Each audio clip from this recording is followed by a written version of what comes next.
kita penting membudayakan, mengajarkan, menganjurkan kepada saudara kita. Kalau kita ringkas, wanita yang sangat baik untuk dinikahi itu, sebagaimana dijelaskan oleh Imam Ghazali, yang pertama solihah.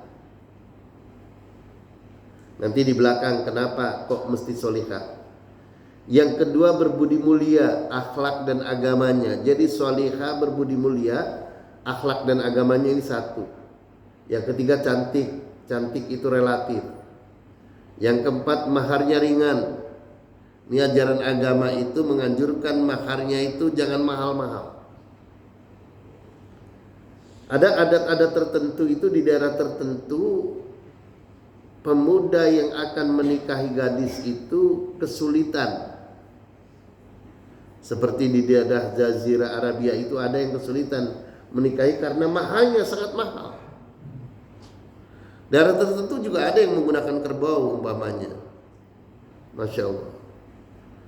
Yang kelima, wanita yang baik dinikahi itu adalah yang subur, yang bisa melahirkan anak. Yang keenam, mengutamakan yang gadis, boleh juga yang janda, itu tergantung kepentingan. Jadi apakah gadis, apakah janda tergantung kepentingan.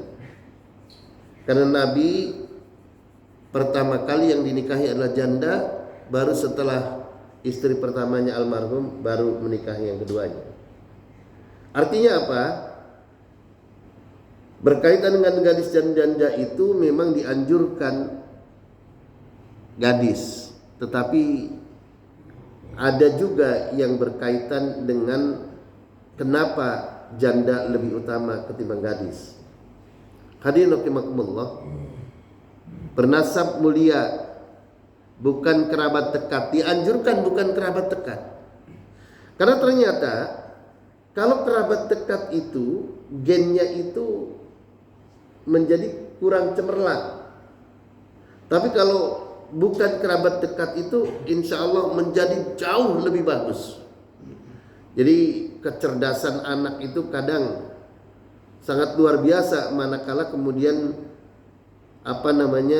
ini di sini kita lihat, kalau di sini keutamaan menikahi perawan. Alaikum bil abkar fa inna a'dzabu afwaha wa antaqu arhama wa arda bil yasir. Hendaklah kalian memilih para gadis karena mereka lebih segar mulutnya, lebih banyak anaknya dan lebih ringan pemberiannya. Tetapi suatu hari sahabat Jabir radhiyallahu an itu ditanya oleh Nabi, hal tazawwajta bikran am sayyiba? Hal tazawwajta bikran am sayyiba? Wahai Jabir, yang engkau nikahi itu gadis atau janda? Ini pertanyaan Nabi kepada sahabatnya. Lalu kemudian sahabat Jabir menjawab, tazawwadtu sayyiba ya Rasulullah. Saya itu menikahi janda ya Rasul.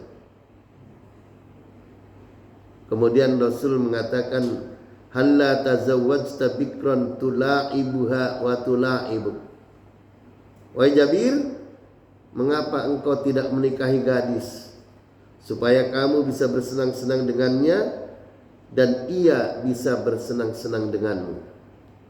Hadirin rahimakumullah. Lalu kemudian sahabat Jabir menjawab,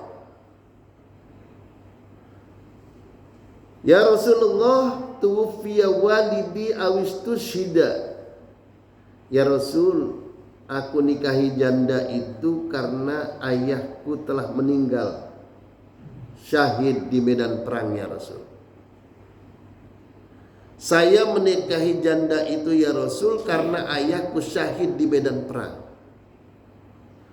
Wali akhwatun sigharun. Sedangkan adikku banyak masih kecil-kecil ya Rasulullah. Fakaritu an atazawwaja mithlahunna, maka saya kurang berkenan untuk menikahi yang seusia adik-adik saya yang masih kecil-kecil itu ya Rasulullah. Fala tu'addibuhunna. Jadi sahabat Jabir ini menikahi janda itu karena punya kepentingan. Kalau dia nikahi gadis, maka gadis itu usianya seperti usia adik-adiknya, bahkan masih banyak yang kecil-kecil, sehingga fatawastu thayyiba litakuma alaihinna wa tu'addibahunna, aku menikahi janda itu ya Rasul supaya dia bisa mendidik adik-adikku yang masih kecil.